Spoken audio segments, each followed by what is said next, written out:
Hi, I'm Elise Morales. And I'm Millie Tamaris. And this is Go Touch Grass, the podcast where we log in so you can log off. Millie and I are two chronically online comedians, and on this pod, we break down the week in internet discourse, viral memes, TikTok trends, and niche influencer drama so that you can go do literally anything else with your time. Anything else. And if you like what you hear today and want to hear more, we got to Go Touch Grass Patreon with tons more content weekly, access to our Discord community, and our spin-off series, Search History, where we go back and break down a viral discourse from the past. This week's not about a discourse from the past. I'm going to go ahead and predict that this is about discourse in the future. This was about vertical dramas. Yes. And it was so crazy. We had our friend Alexis on, and He's acted in how many in vertical 30 dramas? vertical dramas. It's taking over like the LA film industry.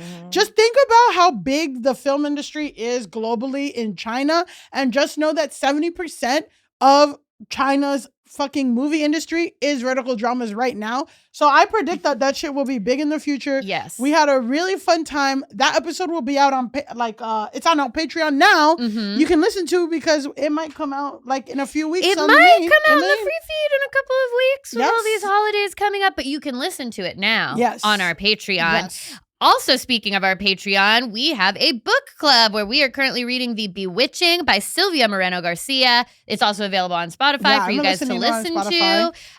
It's a great book. She's a really fun author. She does kind of like gothic horror, but also like infused with like Latin magical realism. Really liking it. She's really great, and we're loving the book. I'm really liking the book. I'm like, and the way she talks about like the spoiled rich kids of Cape Cod, I'm just like, oh my God, so good. Yes. Don't forget to leave us a 5-star rating and review. We love your reviews and we need more of them. But really the best review you can do is to tell your friends about our podcast, tag us in a little story, repost it. You know we're online.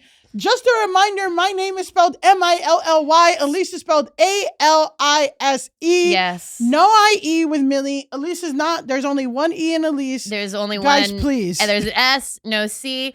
The proud tradition of the nicest reviews we get spelling our names wrong has continued. Yeah. It's continued. All of our mean reviews spell our names first and last 100% correct. Mean review, they somehow have my social security number and thing. They tell me all the crazy shit. But a nice review that's like the sweetest thing I ever read, always misspelled. Always misspelled. So, it is on the cover art for the podcast. Yeah. The information is available to you. Yes. It's Milly and Alise. But is hearing our voices not enough? Do you want to see our beautiful faces as well? Then you can check us out on YouTube, where we have full video episodes every Saturday with extra moments you didn't get in the audio. And don't forget to check out our website, gotouchgrasspodcast.com, for all things Grass Nation. Okay, guys, we got our housekeeping out of the way.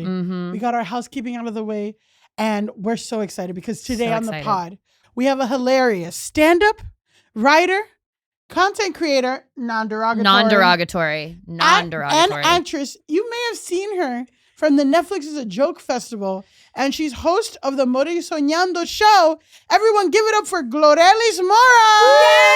Yay! Everyone being us three. Yes. I'm giving it up. I'm giving it up. That was so professional. Thank you. I know y'all bitches got a Google Doc. Oh, girl, my God. We have a Google Doc. This show runs on Google Docs. I love it. It runs on Google Docs for Google Docs, Google Slides. for Spreadsheets. Those are my love languages. Spreadsheets. Well, Elise, you have a question. I do. Okay. Glow. Something that I love about your online presence is that it is very vulnerable and goofy. Oh my God, so vulnerable. Like the bit that you do where you are Rihanna. I am. What do you mean bit? I'm sorry. So, speaking of, so this is Rihanna, by the way. The voice you're hearing, this is Rihanna. Can you tell me what it is about Dominican women like you and Millie and Cardi B that makes you such incredible content creators? Millie did write this question. Did you write? I don't even consider myself a good content creator. Well, I love your content. Your content's really fun and good and weird. I feel like I don't even know. I just be posting whatever comes to mind. But wait, I forgot the question already. What is it about Dominican women that makes you so engaging to behold? I think that we just say what's on our minds, and we don't. I think this is it. Yeah. I don't give a fuck about what you think about me. I feel like you do have a very like unfiltered sensibility online. You're like joking and having fun and doing things, and then you're also like I saw something stupid today and it pissed me off, and this is what it is. And I like exactly. You know, I think I'm doing the internet wrong. Like, I'm not taking it seriously. So, like, when people see what I post, they're like, oh my God, like, are you okay? I'm like, guys, like, this is like my brain dump. Like, this is not, like, some people exist online. Does that make, like, they're like, everything is like, this is my real life. I'm like, no, like, this is my mood today, but tomorrow's a new mood. Like, so that they get worried about me. Like, sometimes when I post, like, I do this thing where I'm like, hey, I'm not available this whole week. And my mom is like, you shouldn't put that because you're never going to get gigs. I'm like, girl, you don't even know my persona. You don't even know me. So it's like, I'm just like dumping shit on there. So your mom has critiques. My mom, she's a Virgo. Are you a Virgo? My mom is. I'm a Taurus. Because I want to make sure I was talking to Virgos. My mom is a Virgo too. It's hard. And she has critiques about my social media. She says that I use too many bad words. And she muted me. She blocked me one time on Facebook. I believe that. And muted me. And she said, you have too many bad words. And you may think bad words are cool.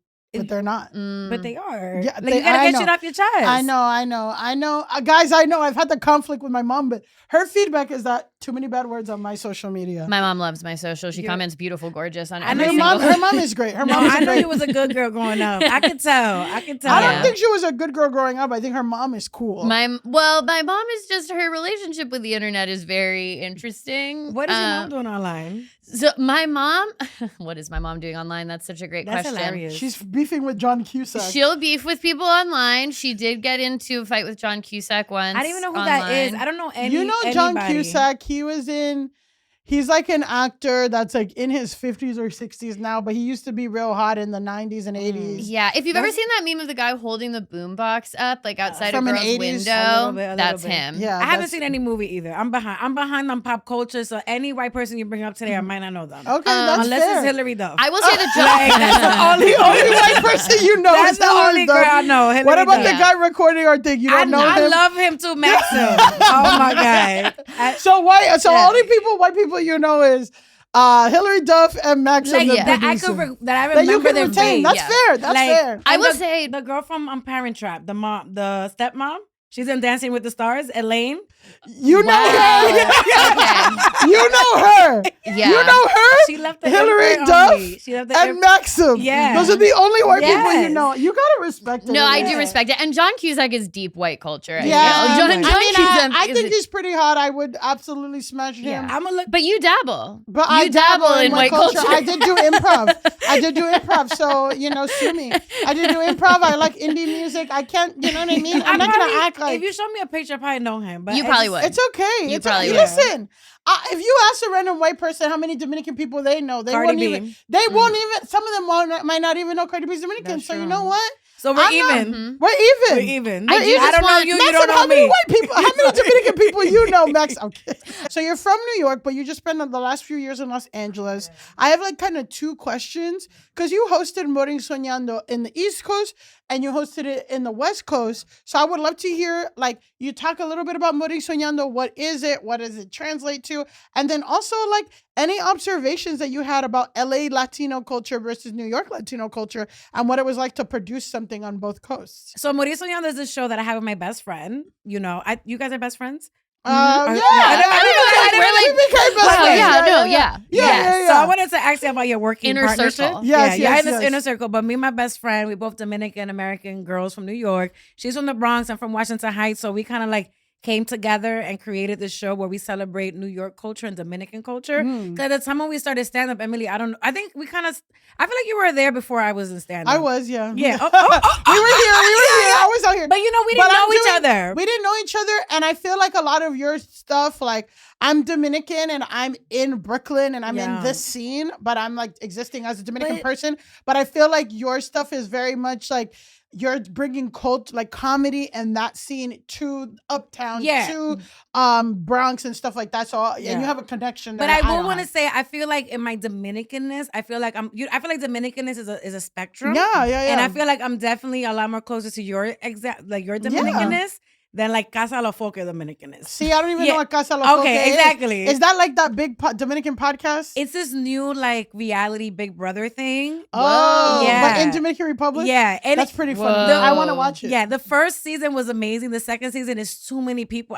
My brain started going like this. I'm like, I'm going to just wait till they get eliminated. Yeah. But, so we'll talk about that a little later. Second, yeah. But it's just a show that we do to celebrate the culture. I mean, when I first started comedy, I felt like I had to come downtown all the time or to Brooklyn. So I'm like, we should, like, it's mad funny people uptown. And also, like, the people of uptown want to watch comedy in their neighborhood. They don't want to have to travel downtown too. So every show that I've done, you've done it in iconic places like the United Palace Theater. That was just on Project Runway. Yeah. Season 21. Yeah. So they've done like really an incredible venues uptown, and it always sells out. And I feel like it's because you're bringing comedy to that community. Yeah. So how was it in LA though? Like in LA, it was Latino sold out culture too. in New York? I think people were so intrigued by it. I feel like in LA you have to do a lot of education because like the predominant Latino culture is Mexican American. Yeah. So it's a lot of education of like it's the same battle I have in corporate America, the same battle in Latino America. Like, hey, don't forget there are other people too. Yeah. So I feel like it was that, and I just felt like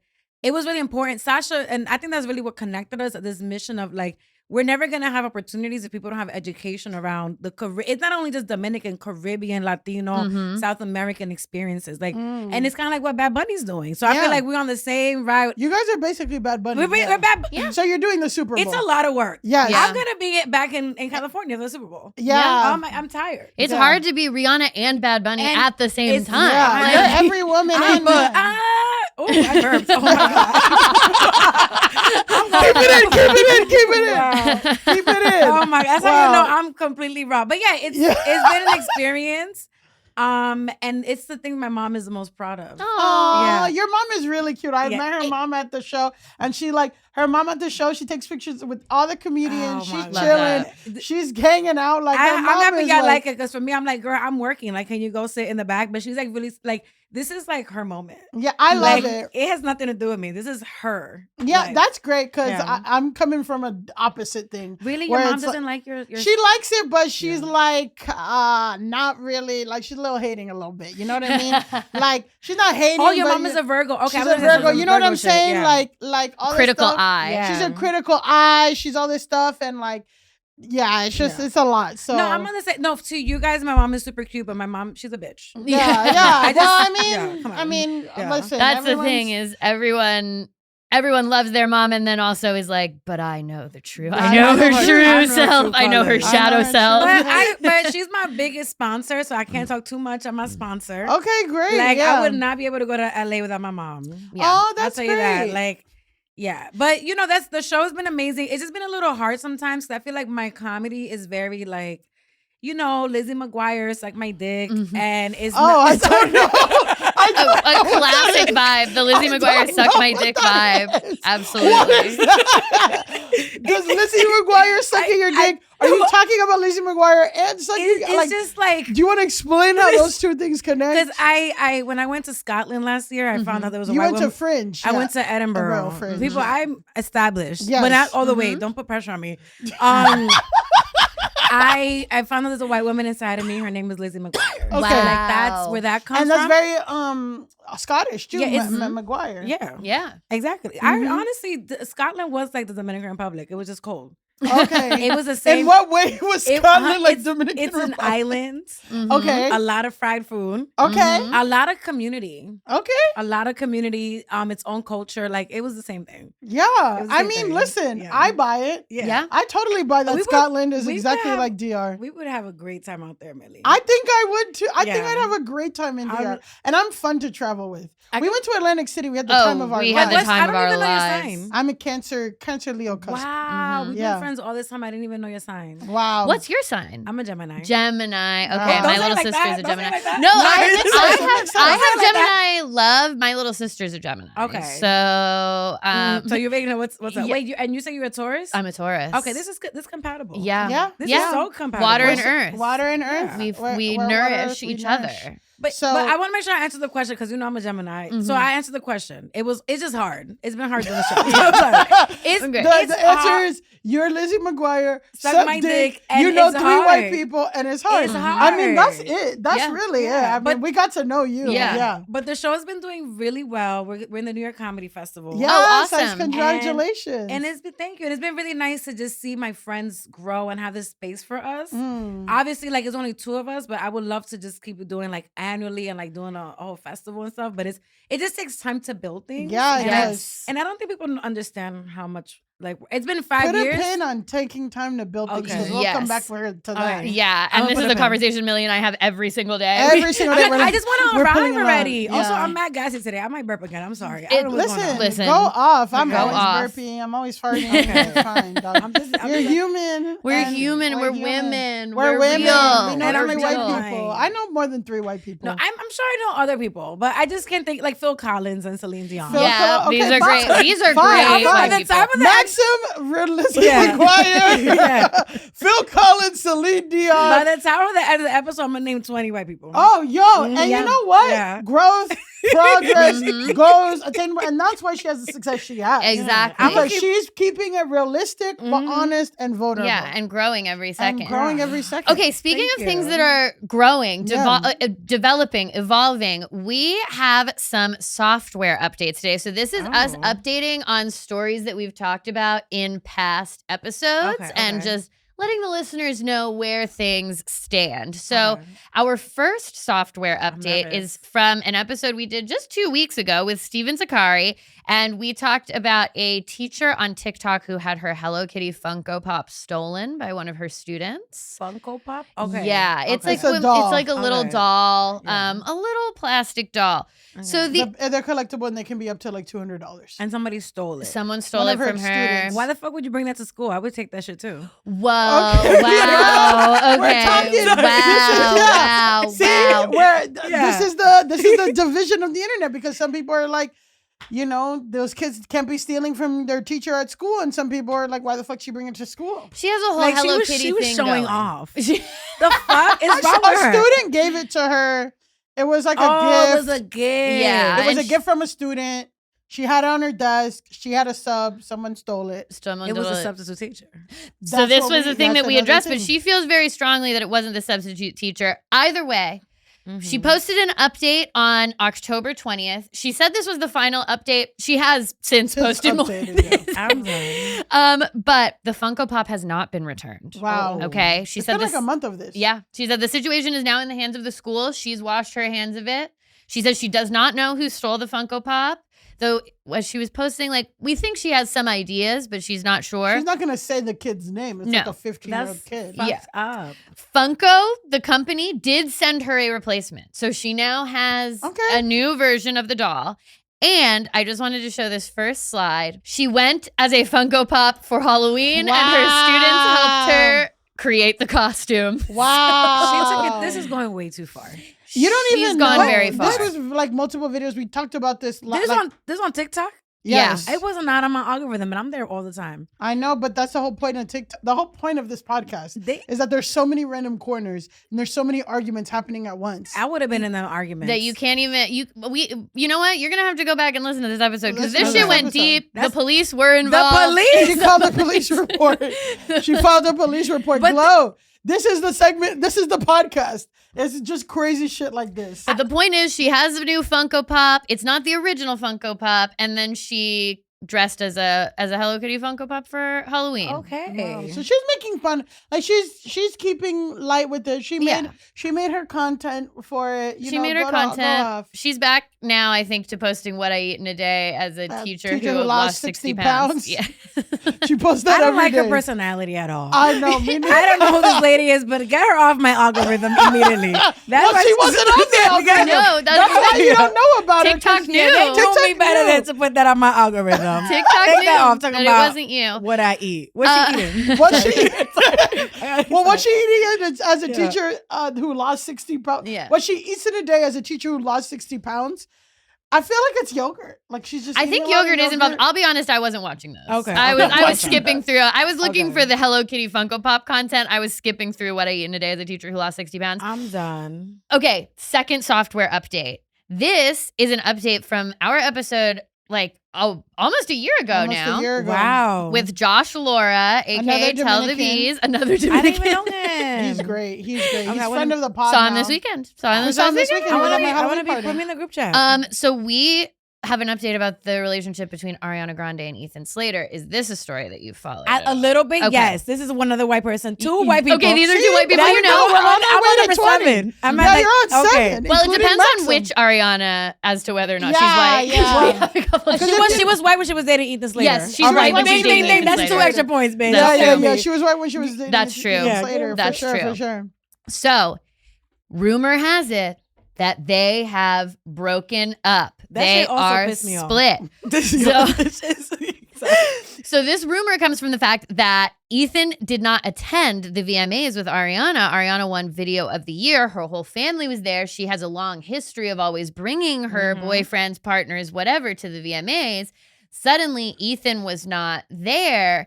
And now when asked about each other on the red carpet and stuff, they talk about each other in this kind of weird, a little bit of a distant way. So the Daily Mail wrote about this. Oh, so you know that shit is true. Yeah. Insider in the Daily Mail. Not the Daily Mail. Look. So according to an insider in the Daily Mail, Ariana Grande. Ariana being like, hey, I'm single, by the way. Ariana and Ethan have been on and off for most of the year. He chose not to attend the MTV VMAs with her because they had an argument just days before, but they made up soon after. They've both been running hot and cold with each other. So famously, for anyone who doesn't remember, Ethan Slater left his high school sweetheart / wife. That was pregnant. She just had a baby. Birth. Yeah, newborn. Like a newborn baby. Freshly postpartum. I know this white gossip. They got together. Sorry. This was cataclysmic white gossip that permeates the culture. They got together on the set of Wicked. If you listen to Ariana Grande and Ethan Slater's camps, they try to say that there wasn't overlap. There was overlap. Yeah, we went into it in our episode with Josh, but if you're looking at timestamps, at the very least, something inappropriate was going on. There was at least an emotional affair, if not a physical one. Yeah. And Josh was our guest because Josh specializes. I thought you would say Josh cheated on his girl. No. Josh has a whole series on TikTok called American Cheating. And it's about how celebrities and media kind of washes or not whitewashes, but pink washes out. Yeah, it's basically it's a look at how when two celebrities get together and there was infidelity involved, either on one or both sides, how the media will help them to launder their image, and make it so that they're in love or it was meant to be or whatever. It's thesis paper. Yeah, he has a master's in sociology. That's Josh. So he's really great. And he talks about social media trends, but also Real Housewives and stuff like that. He's great. I love him already. So they're not. But you predicted that they were going to get engaged. So but here's the thing. So you were wrong. I'm wrong. Yeah. Okay. Sorry. So I predicted that they were going to get engaged before Wicked 2. So we're bringing it up as a software update to take accountability and say you know what? I was off, but you have another. But here's the thing. We don't no one has said one way or another what's together. There are still people who are actually they're in love and they are going to get engaged. The Daily Mail. When has the Daily Mail been wrong? A lot. I think they're constantly bullying. I think people. both incorrect and morally wrong. You're right. They've been wrong a lot. Right. Take that off. No, we're not going to take that off. You know what? The one white person the white person number 3 is not going to remove that. I'm just saying, it's one of those things where it's the source might be a little bit. I think that they are definitely broken up. But what a lot of people are saying is that they're broken up, but they're not saying anything because it's Wicked 2 is about to come out. You know what I noticed? Yeah. There wasn't a lot of publicity for Wicked 2. The way they did it for It round wasn't 1. the same as Wicked 1. This is the publicity. I think that they are trying to keep the breakup under wraps until after the publicity is done. Because personally, what I was thinking is if this wasn't true, the entire rumor would be squashed by her posting one Instagram story where you see like his hand. I was gonna say it will always be a hand, like a random exactly, object, like just like them holding hands, but you can't even really see him, but you can tell it's him. Like she could just post one tiny thing that would squash all of the rumors. But wouldn't it be like better if it was like public that they broke up, and then now like the drama is like how they're interacting on the press? No, because this is Universal. This is the franchise. They're trying to build this shit out at the studio. Yeah, I think that you're right. I think you're both right in a sense where it's like, yes, that would drum up an enormous amount of publicity and everyone would be watching. But I think that the way Universal wants to position Wicked is that it is like this story of this like incredible friendship, that it's this awesome time on set. Everything was amazing. This love and light. Ari and Cynthia became best friends. They got matching 4 good tattoos. So I think that the entire Ariana and Ethan thing, they've never embraced it. Like, they've never even really been that coupley on the press tour that much, because I think that they want the brand of the movie to be very wholesome, and family best friendly, friends. Make a roller coaster in Universal Studios next year type shit. I think that they feel like the intrigue of it is like not what they want to be associated with the movie. Even though I do think you're right that I would be watching every single press event immediately to be like, are they talking? My only thing is that why break up that family, girl? I know. Well, she likes. I mean, she wanted, she get it. That's what she said in the song. She said, break up with your girlfriend on board. I just want to say I don't rely on Daily Mail for my news. Sorry, no, we don't. You would know a lot more white people if you do got all your news from Daily Mail, because that's all they talk about. Yeah, you're right. Okay, so we have another bit of white nonsense to move on to. Okay. This is something we've covered in multiple episodes. Yeah. And we do just have to give what I hope is the final update, but actually probably won't be. A judge has officially dismissed Justin Baldoni's $400 million defamation and extortion countersuit against Blake Lively and Ryan Reynolds. So basically, famously, Blake Lively sued Justin Baldoni. There was then all the drama. There was the New York Times article. Justin Baldoni countersued her for $400 million, saying defamation and extortion. On Friday, a U.S. District Court judge basically threw that out because apparently Baldoni and his Wayfarer Studios just missed a deadline. Like, they failed to respond to something. Oh, fuck. And the judge said he had contacted all parties in mid-October to warn them that he was entering a final judgment to conclude the case, and that Lively is the only one who responded. So I don't know if that was a choice on Justin Baldoni's part. It had to be a choice. Sounds like a choice. They're like, let's just let it go. Yeah. Baldoni's $250 million countersuit against Lively, a different suit that he did, because he's been, as we covered in that one episode, he's been filing the lawsuit.info. Yeah. He's been filing. Yeah. That was thrown out in June, but Lively's suit against Baldoni is still active, and that will be tried in March 2026. So, I mean, I do feel like when we first talked about this, we called it a suck-off between two sucky people. Yeah. I mean, I think that she's winning the suck-off. Like, that she sucks more than him? No, that she's won as far as like all of his suits are being thrown out, I think public opinion is against him more than her. I don't know. I feel like he can, the fact that they didn't answer is like, maybe they just want to put this behind them and like let it kind of fade out. And if and like, it might be like the long game to be like, yeah, we'll look like whatever, but now we can say we're moving on, and she's still holding on to this thing. And like, I don't think that people really look at her great, and like, she didn't like win. Like, people aren't excited to work with her, stuff like that. But like, I do think that people look badly at both of them, I don't know. For me, I'm like, for all of his stuff to either be thrown out, because one of them was thrown out outright. The other one is just him not responding. And for him to have made such a big stink and put everything online, and then now he's like, actually, I don't need it. I'm kind of like, I think she is getting the upper hand of the two of them. It's probably just too expensive. He's like, I mean, it's fucking expensive. Yeah, like $250 million or $400 million, like whatever, for a movie that like, whatever. And I just think that he's probably done. It's like expensive, all this stuff. And also like, I just don't think that Blake Lively looks cool, like doing any of that. Like, I feel like her reputation is ruined too. and so is his. And like, I think, you know, I just want to know what's the truth. I think the truth is that they both are annoying and they both suck, and he's kind of weird. I mean, listen to those episodes. Like, he did weird shit. Like, she did weird, annoying shit. She tried to flex on him. They both tried to use power.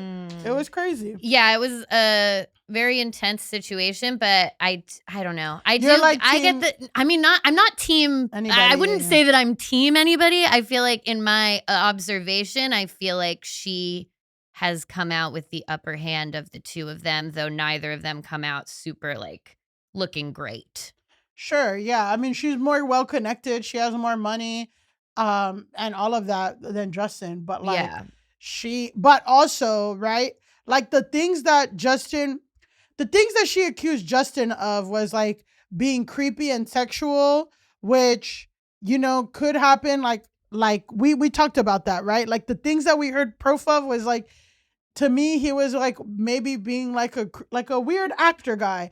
But the things that he accused and had proof of her being annoying, overstepping, trying to inch him out of the production side, trying to get the PGA nomination, all of that, like, to me, I'm like, she may have won the public opinion, but I don't really see directors or producers or people being excited to work with her, like, in that way. So it's like kind of like she kind of fucked herself in a way too. Like, the industry people seeing what they did is like, oh no, she's like fucking crazy. Like, she overstepped and stuff. We'll have to see, because I do feel like she also just has more of an ability to like, she can produce her own movies and all this stuff. Exactly. I don't know that he has that same ability anymore. I don't know. I have the whole situation muted on my algorithm. I haven't heard about them. I know. I haven't heard any of this. I want them out of my algorithm. They're not in your algorithm. They're not. You're right. They're not in your algorithm. You don't know. I burned out on those two so fast. This happened like 2 years ago. I know. And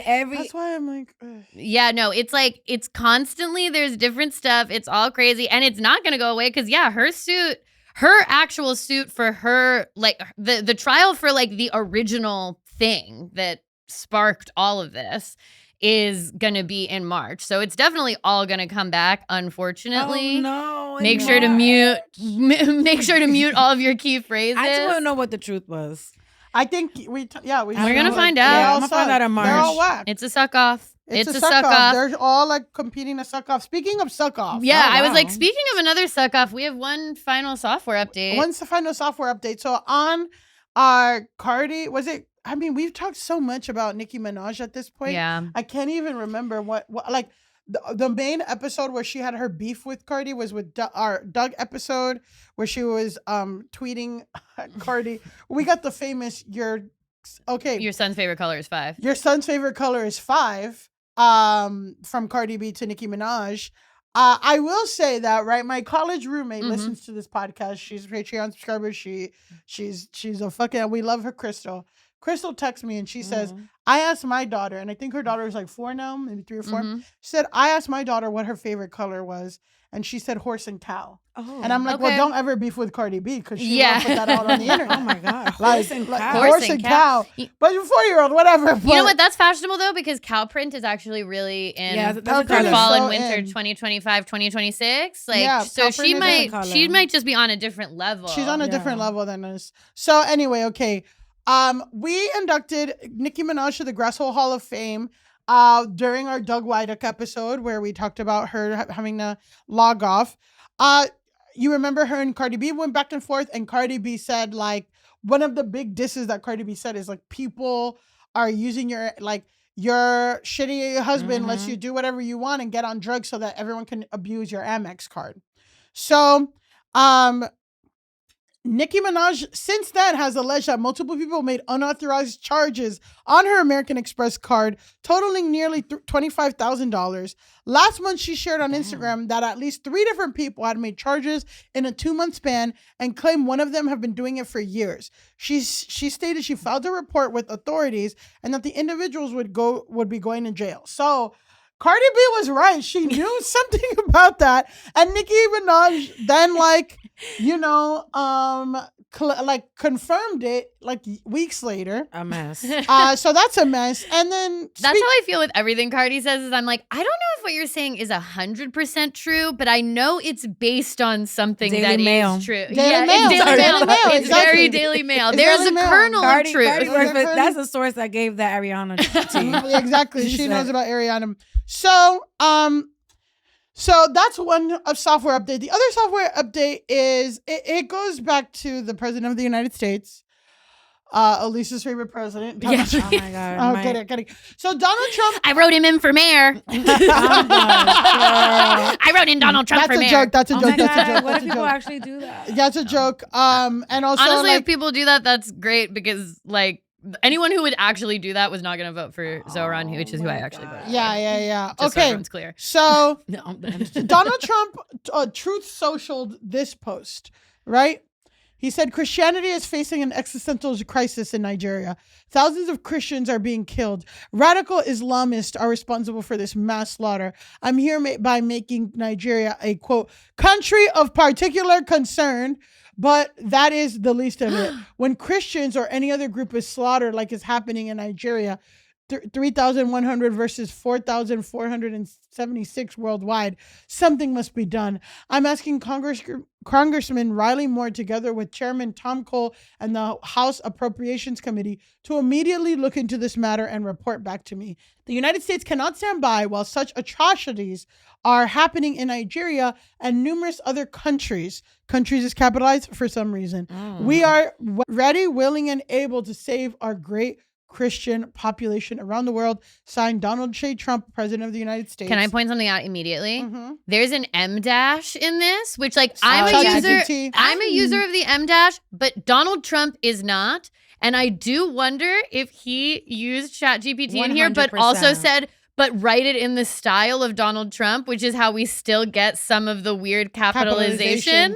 Because this is like we're using commas properly. There's no weird spacing. Donald Trump don't even spell right. He spells covfefe. Yeah, exactly. I forgot about that. I think you forget about that he put this information into ChatGPT, but also told ChatGPT to write it in the style of Donald Trump, and that is how we got this message. I know he just put so much unclassified information on ChatGPT. I know. Yeah, he's and they'd be selling it. Yeah. Update the Constitution. Yeah.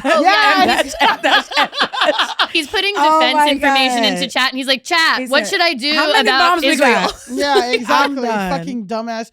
So he posted this about Chris. I'm going to say, right, this is not an international relations podcast.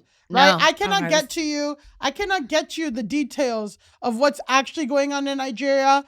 I just feel like everything Donald Trump says is a lie, and that he's so like self-concerned that I wouldn't put it past him for like one of his friends to not fuck with Muslim people in Nigeria and like want to do some retaliatory thing. The fact that he has been Donald Trump's administration has been indiscriminately killing fishermen all over South America, in Mexico, off the coast of Trinidad and Tobago, off the coast of Venezuela, because he says it's for drug, whatever. He's fucking weird. He's been killing those people. He just pardoned a money launderer for the Al-Qaeda, which is CZ, like that, the Chinese crypto guy. Like, he's doing really fucked up shit. I don't think he gives a fuck about 3,000 Christians in Nigeria, but whatever. He's posting this, whatever.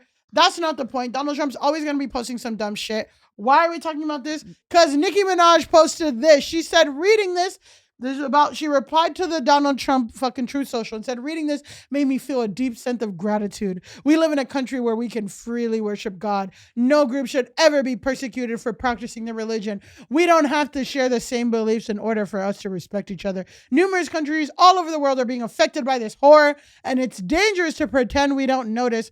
Thank you to the president and his team for taking this seriously. God bless every persecuted Christian. Let's remember to lift them up in prayer.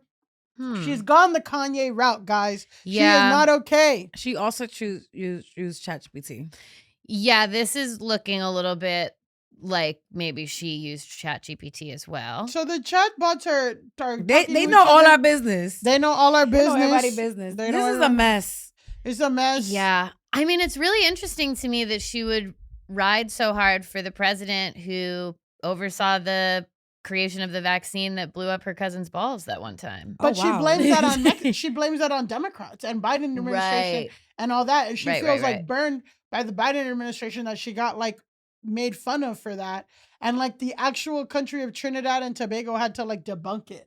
Like the Ministry of Health had to like get on and say like that's not true, that's not a real side effect, like we don't know what Nicki, and like because of that like she has a grudge against Democrats, but I am surprised that she is writing hard for Donald Trump. That is very Kanye-ish. Yeah, that's very Kanye-ish too though, because like I feel like Kanye just didn't like that Obama called him a jackass that one time, and that was kind of like, and like Donald Trump would talk to him, so he was like, okay, now I fuck with Donald Trump. And then also Kanye has a lot of other things. I think she's going through psychosis. Yeah. This is obviously an episode. Yeah. So I'm like, it's obviously. Yeah. No, and also too, I think that's like, you know, I keep bringing up Naomi Klein's Doppelganger as like a really Naomi great book. Klein white? She's Jewish. Yeah. Okay, sorry. That's a 10th person. Okay, yeah. Sorry. But you don't know who she is. I don't know. So you can't just claim it. Sorry. You have to ask if she's white. Okay. Anyway, Naomi Klein wrote like basically a lot of people who flee to the right are people who were like embarrassed and canceled and felt like ostracized. Yeah. But it's like, you shouldn't feel embarrassed or canceled if people are calling you out on something that you were wrong about. Yeah. Like, and it's like the thing of like the right will never like, Donald Trump is saying crazy shit. No one fact checks him, whatever. And the right will embrace that. So anyway, Nicki Minaj is fucking stupid. She remains in the Grasshole Hall of Fame. She remains in the Grasshole Hall of Fame. So she has to touch grass. Yes. She has to touch grass. Okay. She has to touch grass. She has to, yeah. You can't go to turn parks because her husband's a sex offender. So yeah. Oh my God. It's convoluted. Let's change the topic. And you know what? We are going to. So now that we've done all of our software updates, it's time for our main segment of the show. This is called the Discourse. This is where we talk about something everybody is chit-chatting about online, and we solve it. We fix it. We come up with what is right. And then it's going to be part of the software update. Yes. And then if there's a software, now you know the concept of the show. Okay. It took you 30 minutes into the show to realize what the show is. I have to touch grass. Yeah. I got to touch grass. Okay, so this is like a very fun discourse this week, because I would say it's like a true discourse in the sense that I know what it is. There's not like a huge amount of research that had to go into this one. It's really just a conversation that a bunch of people are having on TikTok. Okay. I think I know it. Which is, it's kind of a two-part question. Okay. Number one is, would you dump your friend for cheating on their partner? Your best friend. Would you dump your best friend for cheating on their partner? And then there is a sub-question to that, which is, do you tell the friend's partner if you know they're cheating? So this is a question that has been like, wow, this is not on my algorithm. Oh, yeah. So what was the thing you were thinking of? It's embarrassing to have a boyfriend. That was the other potential question that we. But yes. So that. I mean, we're gonna say yes. Like, I'm gonna say As someone who's currently getting a divorce, yeah. You getting a divorce? Yeah. Girl, why didn't you open up with that? Yeah, she should open up every episode with I'm getting a divorce. I'm Elise Morales, and I'm getting a divorce. Listen, but there's not really discourse about it. The answer is yes. Wait, yes about the embarrassing boyfriend? Yeah, but then now we're hearing about this. But Millie, you know, some girls are gonna be like, "Oh, this is you just being a hater." Like, there's some girls that are like, "Pick me." That's fine. Yeah, I'm just saying they're not listening to this. Yeah, you're right. Bye. These were like those were the two questions that I was weighing, and then I decided to do this one because I feel like there's more layers. There's more layers. Having a boyfriend embarrassing is pretty straightforward. Yeah. So basically, for the past like 2 weeks, people have been having this discussion online. I couldn't really figure out like if there was a first source of the conversation. Obviously, someone was the first person to talk about it. I will say that something that people talk about on Twitter is that now that verification is, you can pay for it, but then your tweets get monetized. What happens that people notice is that towards the end of the month when rent is due, somebody will spark up like a question of like, a tighter and true question of like, should women serve men first? Do people eat ass? Like, that's gonna spark a lot of people eat ass? Like, should you eat ass or something? Something that's gonna spark a big discussion so that they get the engagement on their tweet and then they get monetized and they get paid for it. So like every time there's an inflammatory tweet, people are like, rent's due. You know what? That's very interesting though, because this this question popped up at the end of the month. I mean, it seems mostly to be like a TikTok conversation. TikTok pays out on the 15th, but well, then you said in the middle of the month, 2 weeks ago. I'm like, very interesting. I need to learn how to monetize my shit. You've got to. So here's the way that I'm thinking I'm going to organize this. We're going to watch one video where the person is telling. So it's like your friend is cheating. Do you tell their partner? We're going to watch one pro and read some of those comments. And then we're going to watch an against. And then I'm going to go through some different scenarios with you guys and have you say whether or not you would keep the friend, dump the friend, tell the partner. Okay. That's how we're going to organize this. So, okay, this is the first video. It's from Just Peers. Yes. And this is someone who thinks you should tell your friend's partner if they are cheating and potentially end the friendship. Okay, let me see. Whether or not you would tell if you knew that your best friend is cheating is really just going to show how many people are in like very, to me, what feels like superficial relationships with people that aren't actually like relationships. Because what do you mean it's none of your business that your best friend is cheating on their boyfriend or girlfriend? Actually, that is your business. That's your best friend. And I get the argument of like, oh, well, ride or die, but your friend cheated. Your friend did something that is like morally bad. And to be quite frank, if you don't tell your friend that like their partner that they're getting cheated on, that just makes me think that you're someone who would cheat on your partner too. Because what do you mean that you wouldn't tell that person? Do you not hold your friends accountable to certain standards? Like, do you not want to be friends with good people? Because you're in a relationship with that person too. If they're cheating on their boyfriend, how are they treating you? Unless you just like this friendship for some reason other than what friendship should be based in, which is human connection. And if I'm real, as someone who was told by a stranger that I was getting cheated on, like a year after the fact, I am grateful for that stranger. I am grateful for that stranger. And I think if you know someone's getting cheated on, you should tell that person. Will you maybe run into the awkward situation of they're like, oh, actually, we're open? Maybe. But they might appreciate you having their back. When people are like, oh, it's none of my business, I just feel like you're being emotionally avoidant in your own way. Because, you know, people who cannot experience other people's emotions usually can't because they can't tolerate their own, and seeing someone else express them, oh, it makes them feel so uncomfy. Also, I say this all as someone who was told by a stranger, like not even the person that they cheated on me with, someone who literally knew them for 3 weeks, but one of them was crazy and actually took a lot of pleasure in bragging to people about the fact that they actively knew that someone's partner was getting cheated on, because that actually fueled it for them. They really enjoyed that, and it wasn't the person I was dating, but nonetheless, that person told me because they got a conscience up here. They felt guilty. They told me they felt guilty seeing my face online and knowing that I did not know, because they would want to know if they were in that situation, which I think that's what I would do. If you don't want to tell people they're getting cheated on, that just makes me think you're fucking lazy. You don't want to make a happier, better world. You don't want community, if we're being real. You're just lazy and you want life to be as easy as possible for you. Like, I feel like this is just like a different version of the whole like, oh, are you a bad friend if you wouldn't drive your friend to the airport? Probably, yeah. Okay. Oh, I thought she was going to go off even more. Oh, my God. Okay. Let's get our reactions to that, and then we can look at the comments, but the hair was unsettling to me. Yeah, unsettling. we have to put aside that she looks like an anime character. But the hair was like not stop. I don't know. It just gave like rant, and I'm also just like, oh, I wouldn't be surprised if this person is like 22 years old. Yeah. It just sounds like something I would say at 22, and it's just like now I'm older, and I'm like, life is complicated. It is. Life is complicated. That's that's just my initial reaction to all of it, is that I'm like, well, it really depends on a lot of the details of the cheating, what it is, what's going on.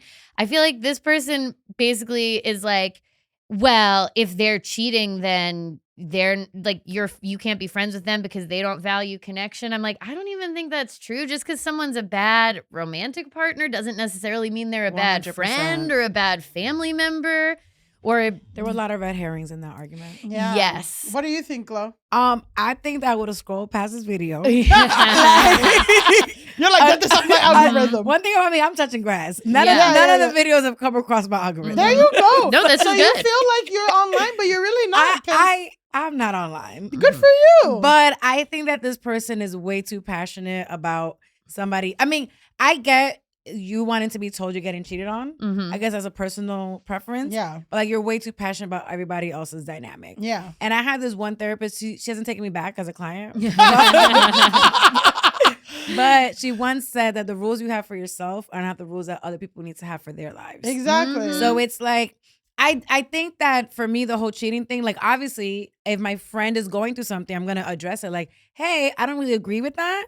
But if you keep doing that's on you. That's not a good thing. That's for you to figure out what your traumas. Yeah. But for me to go into her boyfriend or her girl, whatever, get the fuck. No, I don't give a fuck. Like, my rule about relationships, like, once you break up with him, I broke up with him. Yeah. If you cheated on him, I cheated on him too. Yeah. Like, I don't need to be, that's not my friend. I also feel like there's a false equivalence in this because this person in the video is like, well, I was cheated on and a random person told me. And I'm like, right, but that's a random person. Yeah. We're talking about, would you tell your best friend is cheating? Are you getting involved and telling your best friend's partner? That's very different than, oh, I overheard that this person is cheating on you and I want to let you know. Like, it seems like the person who told the person in the video is like kind of only tangentially related to everyone. It's not her floater friend. Yeah, it wasn't her ex's best friend Yeah. who came to I think it's one thing to be like, hey, anybody, if you know that somebody I'm dating is cheating on me,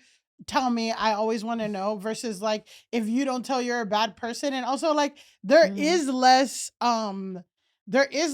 investment and there is less thing from a stranger. Like, of course, the strangers, and even still, like, I mean, I'm just thinking of a few situations I've been in, and it's just like, it all depends on the friendship too, because sometimes it's like, oh, I really don't know you. Like, it doesn't really matter to me, like, what happens or what's the fallout from this. But sometimes people don't leave and all that stuff, and then it's like, right, and then now you in the middle of this shit. And now you're in the middle of this shit. So that's why I'm like, I'm on my business. I'll tell my friend, anything that my friend does that I don't agree with, I'll be like, hey, I don't really fuck with this. I don't fuck with this behavior, but outside of me addressing that, that's on you. Yeah. Yeah, and like there are obviously many different like degrees of cheating. There are some degrees that are so egregiously bad that it's like, okay, now I do feel kind of a different way about what you are like capable of,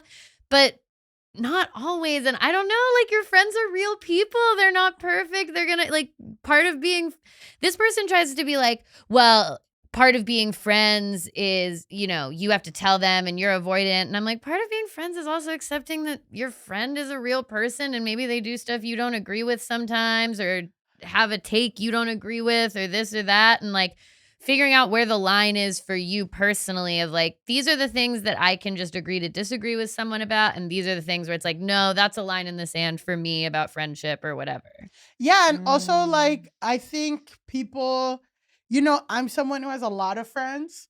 And It's true. It's true. I have so many friends. And I think that the thing that's been able to help me make connections with many people is understanding that there are different levels of connection. There are some people that I know that, like, I actually like hanging out with them and going and get a drink and watching a movie or something like that. Yeah. And there are people who are like actually like my really good friends that like I will ride and die for and whatever. And to me, it's also like, you don't have to get upset with people who have different moral standards than you, but you can just say like, oh, I peep this behavior.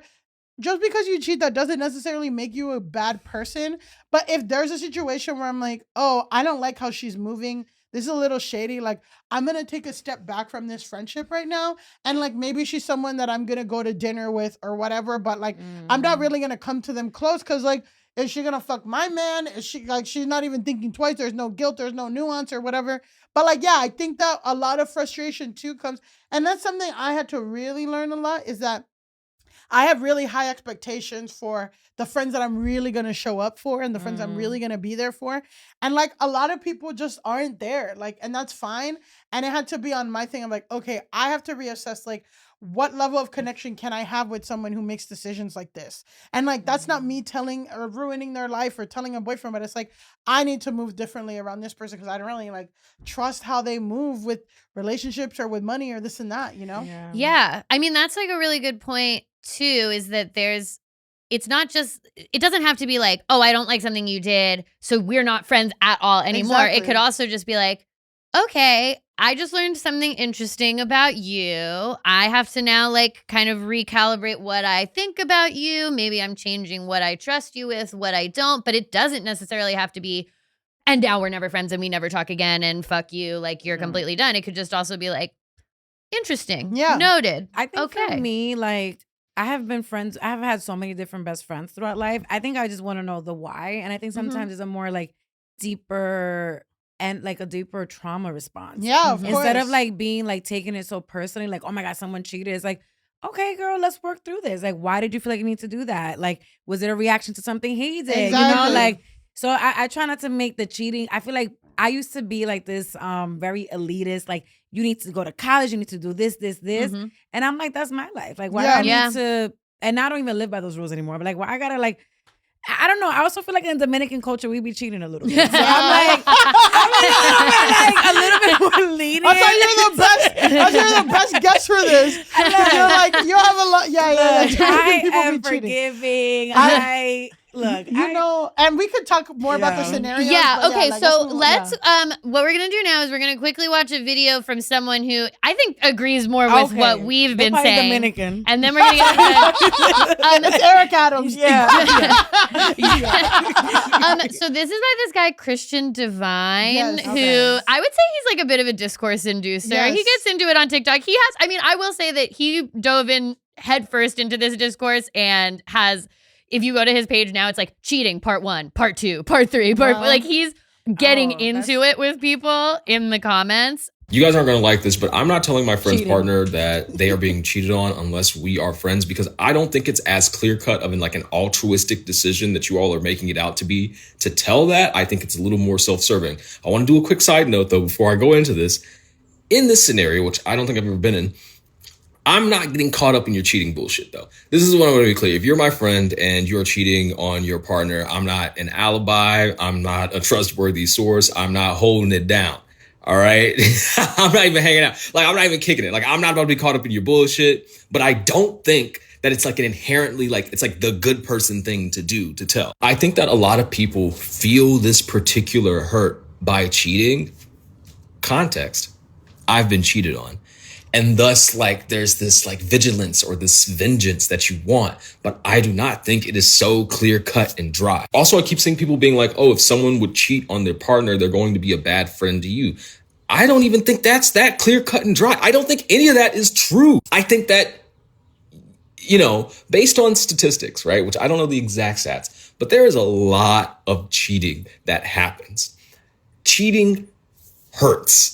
You know, and I think we feel like this inherent like vigilantism that cheating as this like ultimate evil, that whatever happens to you is therefore justified and you should be able to like dole out that punishment. But I don't think it's necessarily always your position to be the person to tell. I don't have the words to properly explain myself, but I think there's this viewpoint that like if you tell someone that they're being cheated on, that you are like saving them or protecting them, or you're finally punishing that person because that cheater needs to know, or that you're like this ultimate truth teller, when in reality, you are dropping like a huge emotional load and shift on this person. And whether or not it is in your right or it is right to do that, I don't think is as clear cut and dry as you guys are making it seem. Does that make sense? Like, you're not a hero. It's not altruistic. I don't think you have to keep being friends with someone who's a cheater if that is like morally reprehensible to you. But I don't think you're inherently a good person or a bad person depending on what choice you choose to make. I think it's one thing if you like collude in the cheating.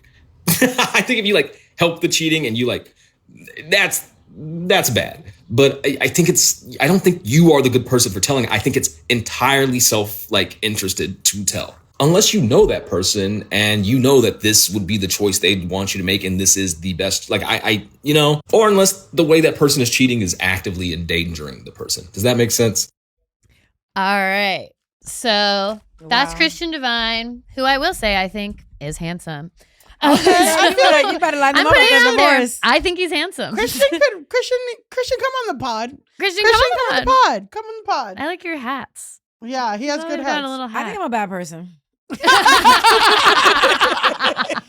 you know 3 white people? I did. First of all, it's 10, Millie. Don't be fucking rude. You can't kill Naomi Klein. You didn't know who she was before. I didn't. I do claim her. Okay. And I just feel like this opened up a big wound for me. I completely forgot that I was in the middle of a cheating scandal. Oh, wow. shit. I completely forgot. And Scandal. Yeah, it's still going on. Okay, well, you want to tell more, or you just want to say that? It happened in college. I had a friend I was very close with, and another friend I was very close with. They went to one I went to school with, one went to a different school, and I knew I was trying to like build a friendship with this new girl, and I knew that I had told my friend like, hey, stay away from her man. Like they just got into a relationship, and the man and my friend have been hooking up for decades. Oh shit. This person ended up married to the person. Oh shit. And it just now I'm just heartbroken. But you haven't said anything, or girl, absolutely not. This happened like 12 years ago. It's not my business. But are they still fucking today? I don't know.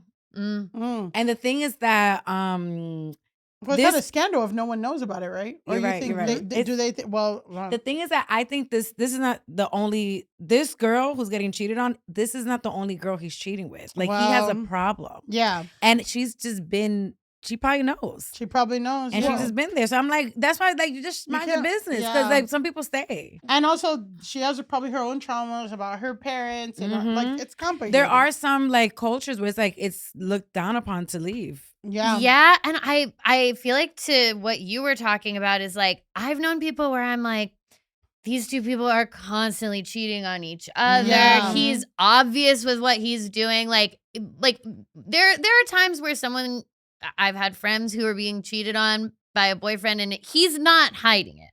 Like he's acting in a very brazen manner. I can talk about it generally with my friend. Yeah. Well, it's also like, if it's my friend, it depends on who you're allied to. Like if it's my friend and I saw her boyfriend out cheating, I would obviously tell her that. But if it's my friend and she's the one cheating and they're all both constantly cheating on each other and it's just one of these like really, really messy relationships where it seems like they kind of thrive on the mess of it all. You can't get involved. You can't get involved in that because then suddenly, a lot of times what happens with that is they just stop being friends with you because you clocked their thing. Then you get uninvited to the wedding. And then you're the hater and all this stuff. It's the same thing. One time, this was really conflicting for me. And now, like, one time, like, there's a guy I met at a party and we like hit it off. Like in 2016, 2017. And I asked his friend, I was like, yo, what's up with this guy? And he's like, oh, he has a girlfriend. And I'm like, oh, okay. And I like backed off, but we still had like followed each other. And then like, messy. I know. Well, I was like, whatever. Oh, okay. And he was posting about his girlfriend too at the time. So I'm like, okay, like whatever. And then years later, like 5 or 6 years later, like in 2021 or something, he's DMing me and he's like, hey, like, what's up? And I'm like, okay, what's up? And we actually ended up hooking up. Oh, Millie. And then messy Millie. Well, I hooked up with him, whatever. I like, and then we didn't use protection, which is whatever. That was crazy. Real messy. I know, real messy. Things happen. Things happen. But then I found out he has like a living girlfriend for 6 years. And I tried to go, like, I didn't feel good about that. I felt terrible. Like, I didn't know like that, whatever. I found out later. And I tried to go on his Instagram to try to find her, to tell her like, hey, and not a tagged photo. Not even a tagged photo. You're living for 6 years together and you don't got a tagged photo. I'm like, she probably knows. And even, the person who told me that he had a girlfriend, he's like, oh, he's always doing this and blah, blah, blah. And he was annoyed at like the situation happening. But like, I'm also just like, well, if you know your friends like this, dog, like why, this and that. And like, I stopped talking. Like, I kind of stopped fucking with that guy. Like, the friend that we had because I'm like, well, I don't really trust you. Like, if you know what well, I'm sorry, my friends were like telling me, don't get involved. Yeah. Don't bring that heat on you. You don't need some random girl that's like an enemy and all that and make a fake Instagram and all that. But I wanted to be like honest. I don't know. But I couldn't even find her fucking name. Like not even a tag picture, and they're together for 6 years and they live together. Yeah. Look, that girl knows she's getting cheated on. That girl knows. And then he hit me up like 2 years later on vanishing mode. Bitch, not in vanishing mode. I'm vanishing mode on Instagram. I'm like, no one ever uses it except for cheaters. I use it, but only by accident. All the time. I'm always drunk messaging, and I'm like, God damn it! I sent that on vanishing mode for no fucking reason. No, this guy literally like DM me on vanishing mode, asking me to hang out like 2 years out. Like, no, you're fucking crazy.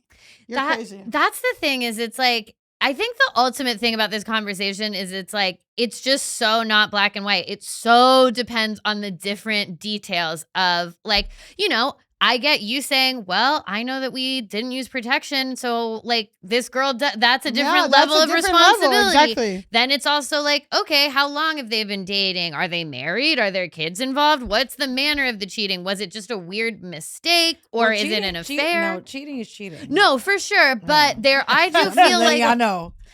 I feel like there are worse levels. Yeah, okay. I do think that too. So read the levels. Okay. So first, I just want to show you guys some comments on this post to let you guys see like how intense the discourse gets. So we can look at this slide. Okay.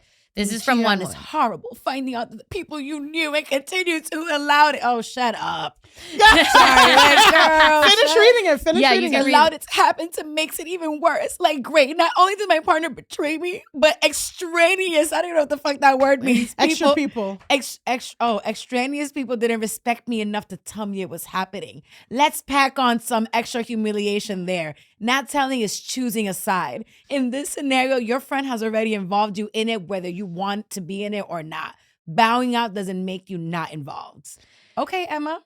I mean, in a sense, it's like not telling is choosing a side. And I'm like, I mean, I might be choosing my friend's side. I'm always choose my son. Yeah, it's like, even if I don't agree with my friend, I can tell them, hey, I don't think you should be doing this. I really think that you should tell your partner. Yeah. And I also agree with what we were saying in the other video. Don't fucking involve me. Yeah. Don't have me tell lies for you. I will not be doing that. The first case, I'll be there for you. The second one, that's on your own. Yeah, no, I'm not like, if a mistake happens or whatever, it's so funny. There's two situations coming into mind. This one girl was like, when I used to work at a grocery store in Midtown, there's a girl from the Bronx, and she's like, oh, my sister's fucking boyfriend sucks. He's always cheating on her. He fucking sucks. I mean, yeah, she cheats on him, but she cheats on him with one person. He cheats on her with everybody. He cheats on her with the whole block. And like that logic to her makes, and I'm also like, oh, I gotta, it seems like it's a toxic thing, and it's like her sister, whatever. People also have different standards for what cheating is. Like some people think watching porn is cheating. Let me tell you one time. Oh wow, that's deep. One I time, know. I was dating this guy, and he danced with another girl. Like a bachata dance. Yeah. And I was like, that was the most disrespectful thing. At a family party? Yeah, it was the way he danced with her. At a family party, it wasn't like in front of your whole family? That's kind of a lot. Well, it was like his family. We had just started dating. But still, like, you're in front of his family. It's not like at a club. But it was like they were embraced. I was like, that's cheating. That's cheating. Oh, interesting. Yeah. Like a deep bachata song where you're just like kind of like up at each other. So if they were spaced out, whatever. But they was like, and bachata songs are like 6 hours, 6 minutes. So I'm like, there's a lot there, and I do feel like there's an element of like, why are you doing that in front of a bunch of other people and like making me? When I was there the week before. Yeah.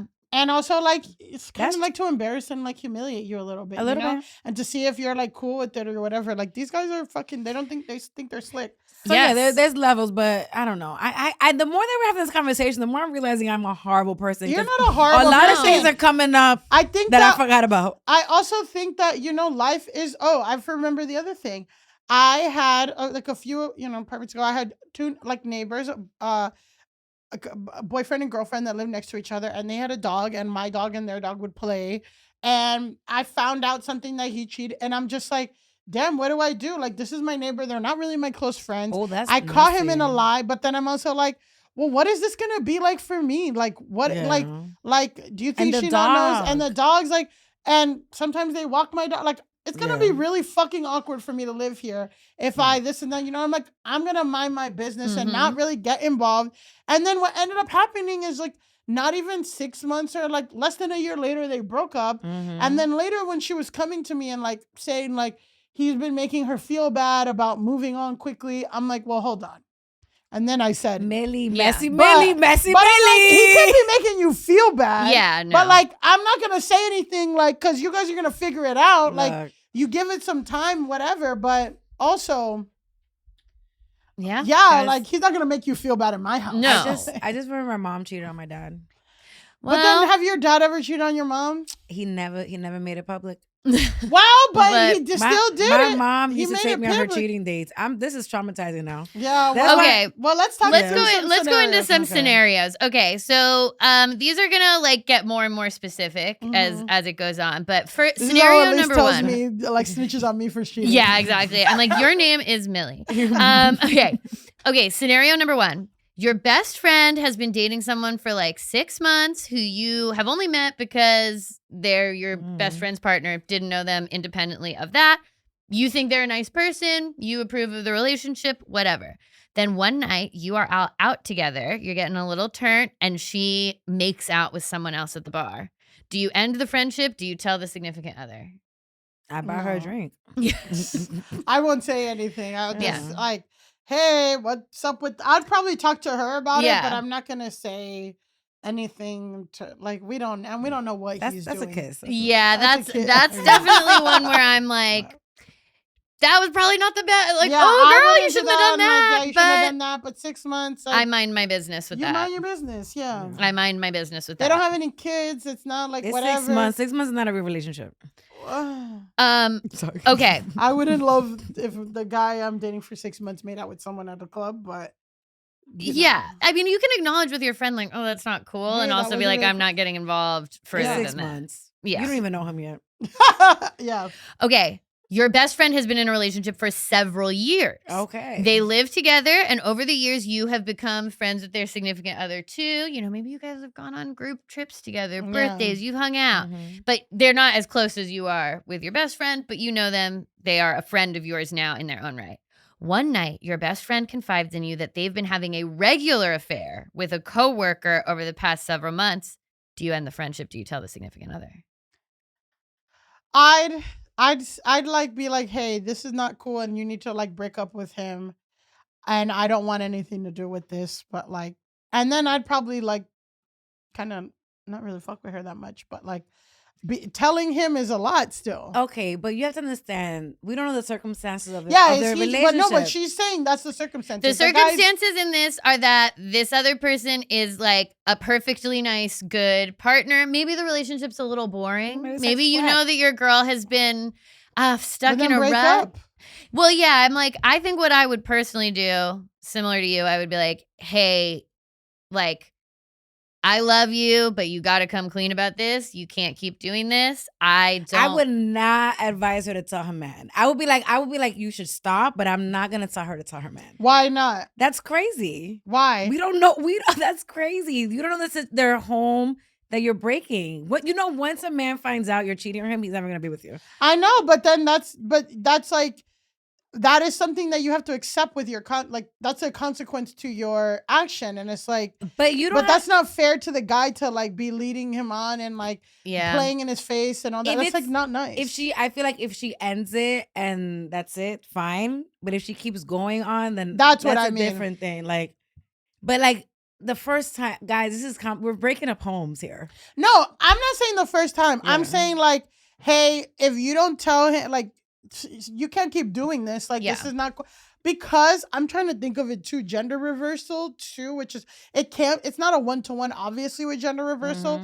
But if my boyfriend was hanging out with someone who was cheating on his girl for a long time and he's not gonna say anything, I'd feel some type of way. I'd be like, damn, like I'm not trusting you either. Like whatever. So I'd try to like have that same grace of like, don't involve me, all that stuff, and like, what's going on? Like, if you want to break up. If you, because people are just greedy too. They want to have that exciting, and also like that's part of being in a relationship. Sometimes, like sex is not going to be like the most exciting. Like you have to work on it. It has to be something that you want to work on. Like, I just realized I keep like the memories are coming up. I'm like, damn, I just went to DR and I was hanging out. I was like the side chick family, like with this famous like musician. Yeah. And like my cousin was cheating on her man, and we was just there getting free drinks. And I'm like, damn, like I think it's not that I endorse this. I just am gonna mind my business. Yeah, listen, that's the thing is that it's black. It's not black and white. It's not black and white, and I think that's why it's interesting that it's talking on the internet. It's because like, especially young people, and like the younger you are, and all that stuff, like. You want things to be black and white, and there's a lot of people actually like not even young. It's like there are a lot of people, and like that's kind of like the thing with like you know, a lot of conservative people in this country, and a lot of people who like hate immigrants and stuff. It's like it's like that you want things to be black and white. Like you cannot come to this country illegally. You cannot cheat. You cannot do anything. And it's just like life is complicated. Sometimes you're in another country for a weekend, and your cousin has a situation. Whatever. Like, what are you gonna do? Like. Hate the whole weekend, ruin your relationship. I'm gonna have fun. You're gonna have fun, but then if your cousin's like next week, oh come here or let's go on tour with this guy or this and that, you're gonna be like, nah, dog, I don't want those fucking. You're going on tour. Okay, well, I'm going on tour. You know what I realized? Because I think I when I was I've been through a lot the last couple of weeks, so like my mind is not 100% here. So all my good thoughts are gone.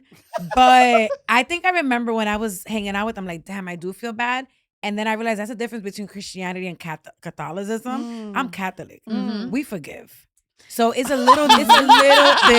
But so, you have to confess though. You have to confess to the Father.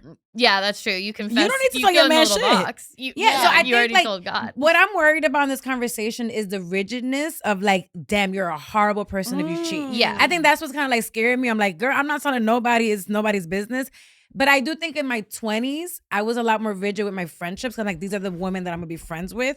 And in my 30s, I just don't care that. Like, I just don't. Like, I'm on no side. I think a lot of people, as this conversation has gone on, a lot of people are saying what you're saying, which is like, I think there's the way a lot of things happen online is like people of all different like age groups are talking. And it's like, you're talking to people who, maybe they're getting into their first relationships. Maybe they just have been cheated on for the first time or seen cheating or whatever. Like, it feels more black and white when it's like when you get to be in your mid-30s. I've seen a lot of shit and a lot of weird relationships. I've seen people who cheated and then actually came back and they built the relationship back and they don't cheat on each other now. And like, it is what it is. So it's like. And there had to be a lot of healing. But also, too, I mean, to be fair, when you are younger, it is a little bit more black and white because you're younger. So it's just a 6-month relationship where it's this and that. Like, definitely if you're young, like, you shouldn't forgive cheating. You should move on. When it starts getting more complicated, okay, you have kids, you have a house, you built a life together, you have a family. Like, he cheated on you. Well, you're going to get your lick back. Like, whatever. You're not going to not do this. Like, whatever. Like, that is going to be a little bit You've been together for 15 years, haven't had sex for 5. One of you stepped out of the marriage. It's not the right thing to do, but like whatever, your kids are 10 years old. Like there's just a lot. Okay. Damn. So here's another scenario for you. Okay. Now we're getting more specific.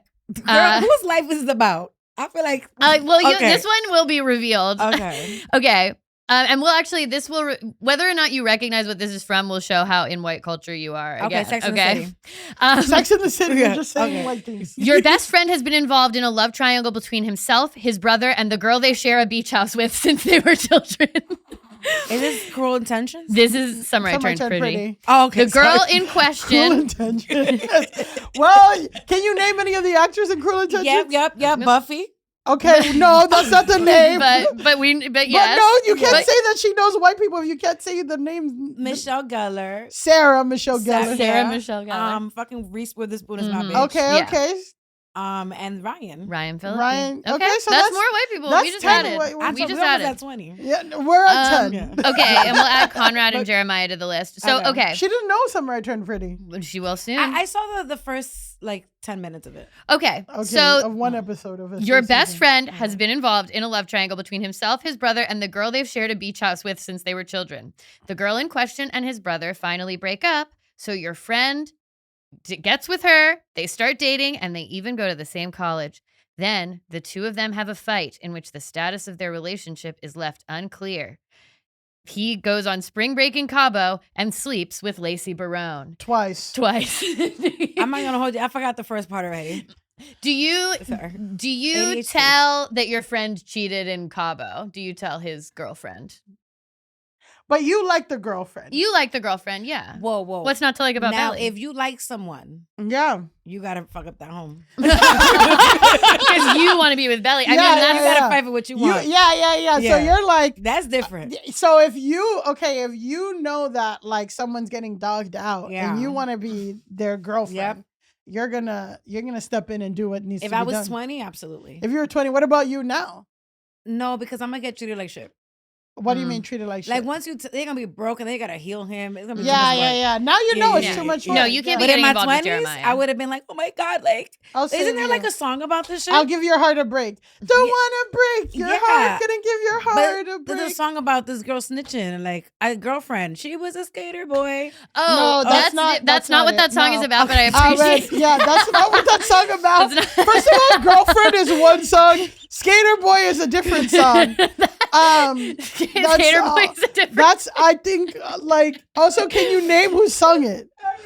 Okay, that's another white person we're adding. We're adding to the list. I think we'll get to 20 white people by the end. we'll get to Oh my 20. God, I'm screaming. If you fight for what you want. Here's All what I'll is say. fair in love and war. I would not involve myself in Belly, Conrad, Jeremiah in any way, shape, or form. That's their mess. Yeah. That shit stays on Cousins Beach. I'm not I do want want to stay in the beach house, though. Yeah. And sometimes to stay in the beach house, you got to ignore a cheating scandal.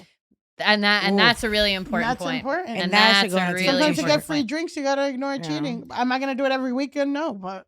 Okay, here's another one. Your friend is the president of the United States. Your friend is Donald Trump. I know. And you're a Christian Nigerian. I know what this is about. Yo, what? I know what this is about. You might. Your friend is the president of the United States, who the whole world believes to be happily married to the first lady. One night, you are working late because he's hired you to work at the West Wing, and you hear a noise. When you go to investigate, you find him having sex with Olivia Pope, Washington, D.C.'s most high-powered fixer, with whom he's been having a years-long affair. Do you end the friendship with the president? Do you tell the first lady? I'm not saying shit. I'm gonna I don't get involved in that. Yeah, no, I'm not getting involved with But that. I know this story. With your job, hell no. No. I thought you were gonna say something completely different. What did you think she was gonna say? I think Charlie Kirk, not him. Oh, that Jamie Jamie Bennett Bennett and is fucking Erica Kirk's 100%. wife? You think they're fucking? They're gonna be together soon. Yeah. They're gonna be together. You think he's gonna leave Usha? I think he's laying weird groundwork to leave Usha. There's Usha strange behavior going on. There's that good Dominican gossip. But Olivia Pope, that's another person. Like, we loved her in the show, but she was fucked up. Yeah. Flawed women. Thank you, Chandra. That's what I'm saying. Like, damn, that's crazy. I did love her, but she cheated a lot. She ruined the marriage. Yeah. But also he ruined the marriage. Yeah, he was the one in the commitment. She wasn't in a commitment with nobody. And he was the one who couldn't stop and say all like you're unresistible, all bullshit. So he's the one calling everybody sweet baby. The crazy part about this is that we actually love the characters outside the show, and we want them to be together. Yeah, and they're both separately, like the guy who plays Fitz and Kerry Washington. Yeah, we're bad people. Like, Okay, I have one more scenario, and this is so deeply white culture that I would be surprised if it's. I know this is fucking Pride and Prejudice, bitch. But this will be recognizable to you certainly because it's something we've discussed here on the pod. Okay. Your best friend is married with children to someone who you genuinely like and have gotten to know well over the years. They are both popular YouTubers, and your friend has built up a reputation for being a wife guy who is always talking about his partner. One night, you go to a Harry Styles concert and see your friend at the concert making out with one of his employees at the popular YouTube channel. No, this is the Try Guys. This is Ned Fulmer of the Try Guys. I know of them. Okay, so you've got one. No, I don't know. No. She didn't recognize. No, he cheated. Oh my God. Then you don't know him. Then you don't know him. Weren't they like on SNL or some shit? They did an SNL did a sketch parody about them, yeah. Because of this cheating, because the wife guy, Try Guy, the one who branded himself as like I love my wife. He cheated with one of his employees at a Harry Styles concert and got caught. And then went to a bar lounge named Niagara. Yeah. So do you end the friendship? Do you tell Ariel Fulmer? I tell because it's an employee.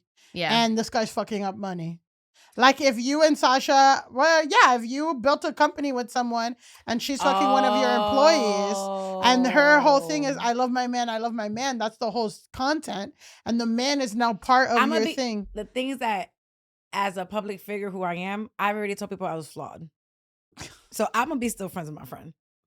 But you say it's an HR problem. Yeah, it's an HR problem that's really going to be nasty. So assuming... And people like the man, people like the partner more than the guy. So if I'm involved in Try Guys Inc., then I'm like, then I'm probably actually just I'm probably going to give my friend a courtesy heads up. Hey, I saw you cheating with an employee. It's not cool. I'm telling HR.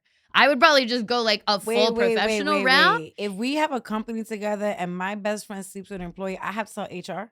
Yeah. Yes. That's not... You can get in a big trouble. You can get in big trouble because then the company's in a lawsuit. Then if like the person that's employed by you says like you guys get fired or you don't pick up a show or something like that, then they can say like it's because we slept together and it was inappropriate and there was power dynamic. I felt pressured. It's a lot of fucking shit that happens when we have to put this in paperwork. Yes. I would put that in paperwork. Certainly. I feel like it probably already is in paperwork that they're not supposed to. No, I'm saying like when I build my company. Oh yeah, you should definitely put that in. Oh my god. If I'm just friends with Ned Fulmer, I'm not involved with Try Guys. I would say, Ned, what? Clean the shit Ned, up. You were making out publicly at the Harry Styles concert. It's really bad. There's no way people didn't see you. He's corny. You have to tell Ariel. I think always I'm going to my friend first and saying, hey, this is not good. You need to figure out what it is you're going to do with this. You have to make a decision. And depending on the degree of cheating, I really don't know. In a situation where I am very much categorically more friends with the cheater than the person being cheated on, I feel like I really am struggling to think of a time where I would go to the person being cheated on. Like I would involve myself in that way. I think I would tell my friend, you have to figure something out. You need to stop this, or you need to come clean and figure it out with your partner or whatever. And like maybe if they don't do that, I would maybe recalibrate my friendship with them personally because I would feel involved in a way. Like I think I would feel guilty hanging out with someone. I think I would feel guilty hanging out with the couple if I knew that one of them was actively having an affair. Like I think I would be like, I still have love for you, but I just can't be involved in this. I just think that the thing that complicates it is money. And when we're getting money and potential lawsuits and business, like I am going to put a little bit more pressure and be a little bit more rigid because it does affect me. It did affect their company. They did have to talk about it. It did fuck up their whole strategy. Like it's just not the same. Like, if I am a Try Guy. I'm a Try Guy. I'm going to say something. I think I agree with that. Yeah. Yeah. If I'm a personal Try Guy. Because now you are involved in me. It is my money. Yeah. Yes. Okay. So I agree with that take. Well, everything else, you can do whatever you want in your life. And there we go. And that's our thing. So now we're going to wrap up the show. I mean, we're with the segment called Grasshole of the Week. Oh my God. It's the time of the week we choose one person who needs to log off the most. I think for this segment, for this week's Grasshole is this girl, XOXO Sienna 16. And she goes by Sienna Long. So usually with Grasshole of the Week, we kind of teeter between like a loving go touch grass. It's like, girl, just like get off the internet, like log off, go take a nap. And then one it's like, girl, you need to like, you fucking are stupid. Like a less loving one, a more aggressive one, and one that's like, you're ridiculous. Actually fucked up. You're actually fucked up.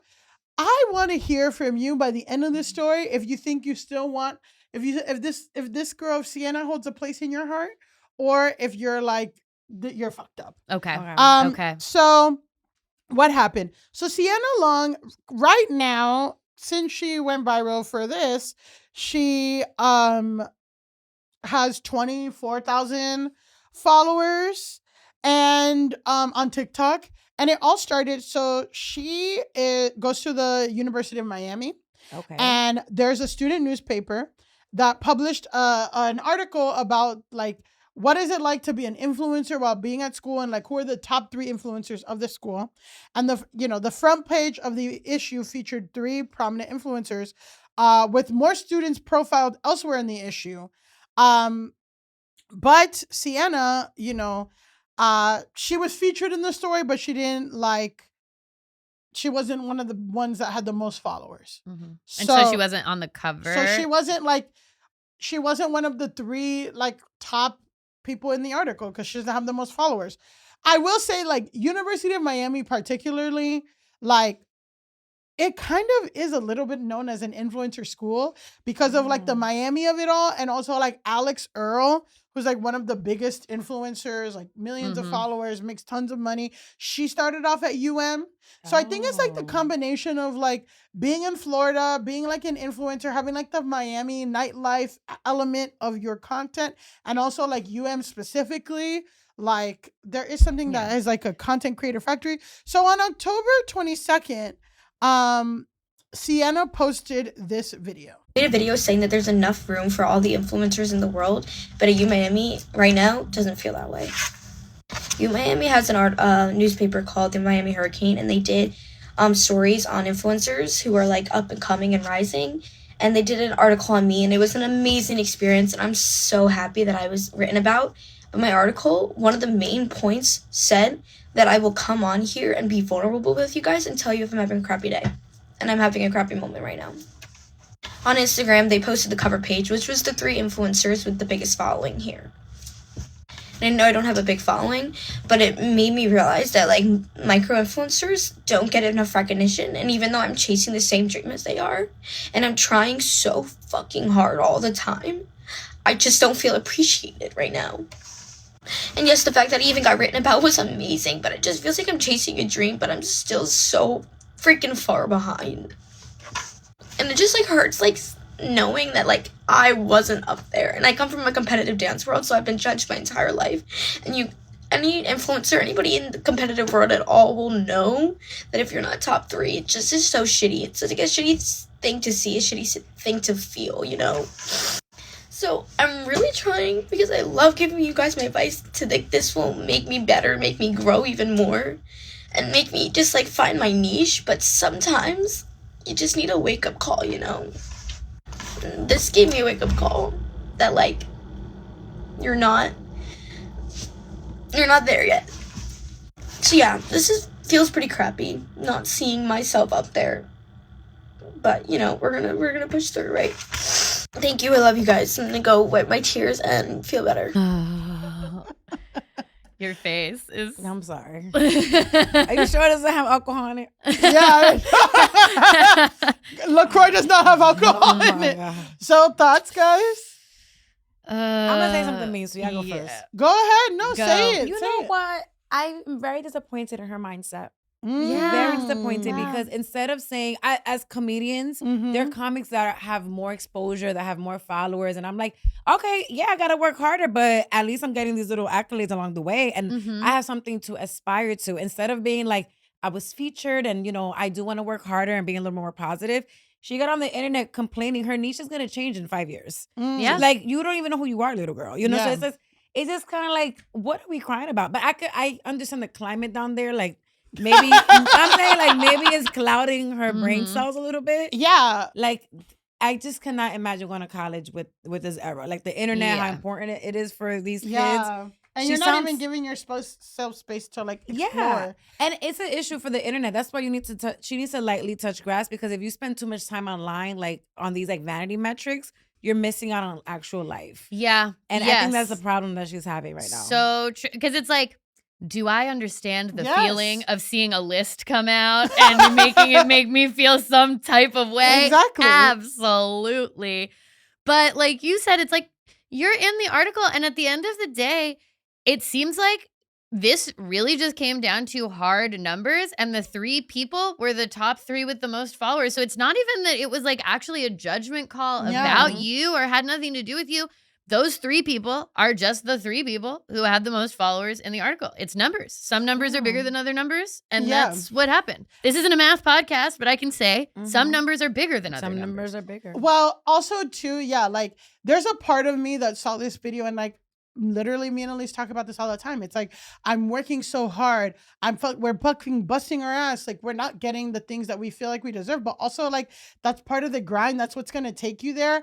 And also like her specifically, she's not someone who like has been doing it for so long. She's like just started and she's a freshman in like, you have to give it time, and you don't even have your niece. You don't even have your own thing. And like, so it's interesting because like the whole thing that makes it cringe is like what people like attracts people to it anyway.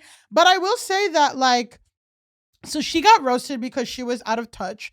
But I will say that I went on her fucking site, couldn't find her last, like on her TikTok, couldn't find her last name, couldn't find her IG. Her IG wasn't connected. She didn't have like a, so it's like, girl, like, so you do need to learn. Okay. Yeah. And okay. And I'd like to see, I bet those top 3 girls, you're finding all of their information. SEO on point. Exactly. Well, like their shop, their this, their that. Like, well, so we'll continue. Later on the day, the Miami Hurricane School newspaper came out, and posted an article about her, and it said Sienna Long is all about honesty. And the article, like, I wanted to read the whole thing, but we don't have time. But it's basically just like completely crazy. She's like, Long's journey to starting content creation perils her unexpected move to the University of Miami. One of her first videos that ever went viral was a complete accident. It was the 30th of December in 2024, but right before the new year. The clip was of her sister laughing in bed at Instagram Reels, which she woke up to find more than 6 million video views. She found her true niche when she made a Get Ready With Me video in Spanish, along with like her first day of classes, where she transformed her hobby into a career. She also mentioned that her mom works in social media, put a pin in that. And she just like, basically the whole article is like, I'm just so real. I'm just so honest. I'm putting myself out there. Like, it doesn't mention that she like cried online about it. Like, wait, so is this what they interviewed for her beforehand and then she cried? So I guess this is like an article, like, to me, I feel like the University of Miami School newspaper that I was looking at, they just post a bunch of articles, and I feel like one article didn't, like the article about the 3 top like content creators did an honorable mention for her, but they didn't like feature her as the top 3. But then they had another article that was like smaller that were like about Sienna and just like about her being a content creator. So then she posts this update. Let your emotions get the best. I just learned the biggest lesson yet. I just made a whole video saying how the Miami Hurricane didn't post me and all that. Crying. They just posted my own post about me. Why was I crying? This is just proof to never let the emotions get the best of you, and that good things are to come, and that everything will be okay. I love you guys. Thank you for your support in my comments, but thank you so much. And here's some proof of the cover page. I'm so happy. Thank you so much, Miami Hurricane. So okay, here's what I'm thinking happened. She did this whole interview. The first article comes out and she's like, fuck, they didn't do any of this stuff. Like, they cut me out of the article, basically. Yeah. Posts the crying video, not realizing that there's this other article to come. The same day. And she posted this the same day. So the article, I think what happens is she posted the first video in the morning. The article comes out and she posts this the same day. Well, guys, I think a couple people made posts kind of making fun of Sienna. And an influencer who was featured on the top 3, this girl named Nicki Minaj, who has 323,000 followers, 300,000 followers more than her. She posted this video. Okay. Hold on. I love this drama. Micro-influencers do not get enough recognition. I just wanted to bring this important issue to everyone's attention because we haven't been appreciating micro-influencers enough. The impact they make on society is so huge. It's a big responsibility being an influencer, and we deserve more appreciation for it. It's sad that so many people disregard what it takes to be an influencer and the grit and work ethic you need to wake up every day and open up TikTok and click post and scroll for inspiration.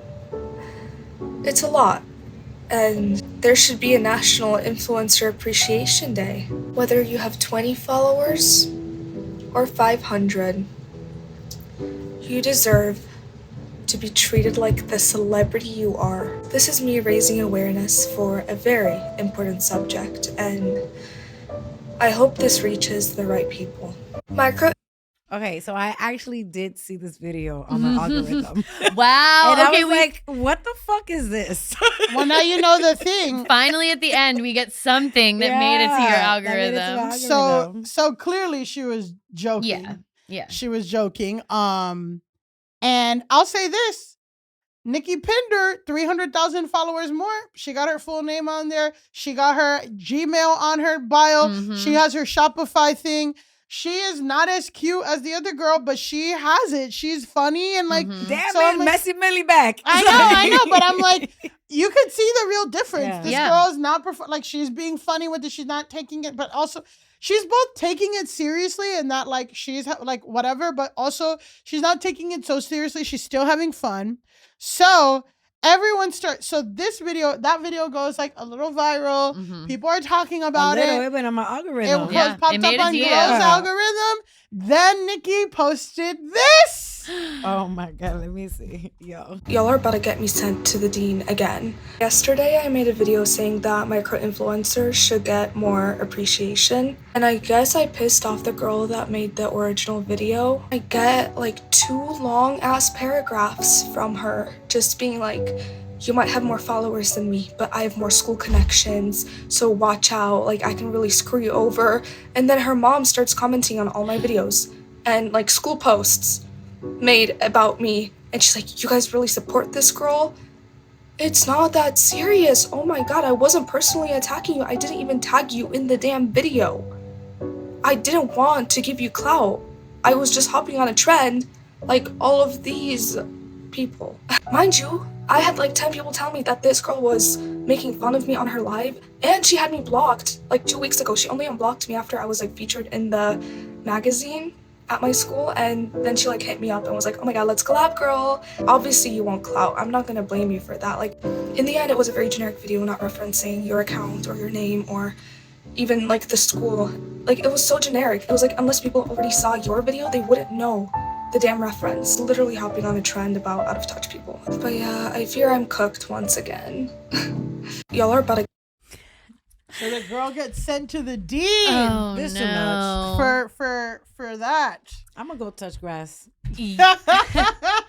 Now you're gonna touch grass? It's too much. Like I just feel so bad for the next generation. Like, all of this just makes me realize the original girl's why was not pure intention. She just wants attention. Yeah. It's attention economy for sure. It's just ego.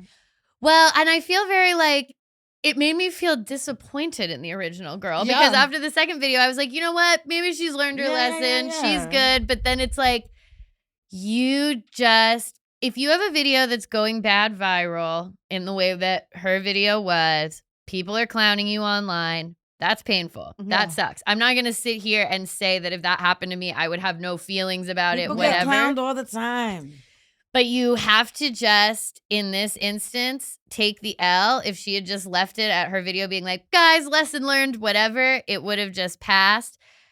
Now, I think it's a little messy for the other girl to make it from a place of like, we are peers and we know each other and we're both influencers at this school.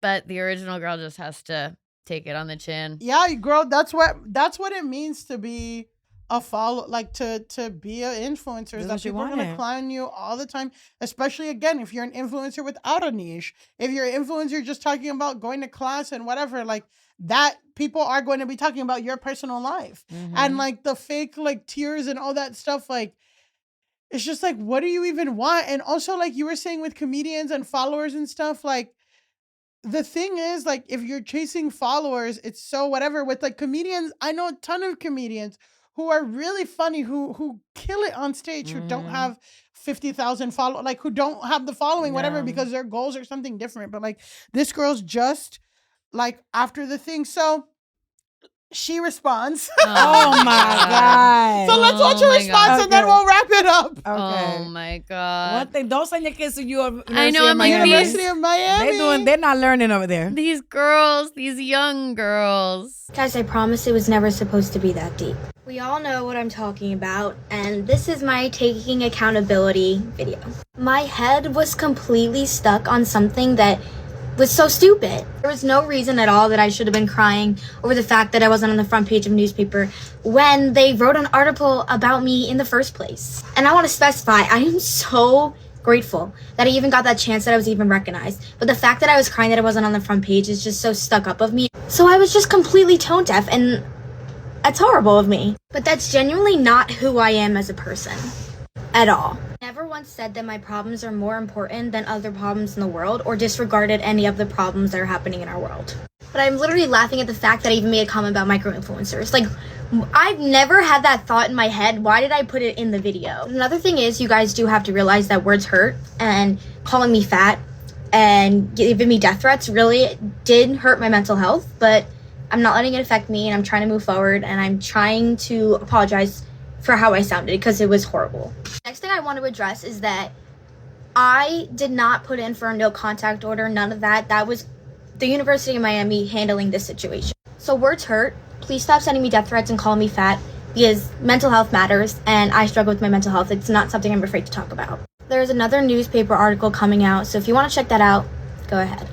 But anyways, I love you guys. Please understand where I'm coming from, and I'm truly sorry again for being so tone deaf. It is truly not who I am, and I'm sorry.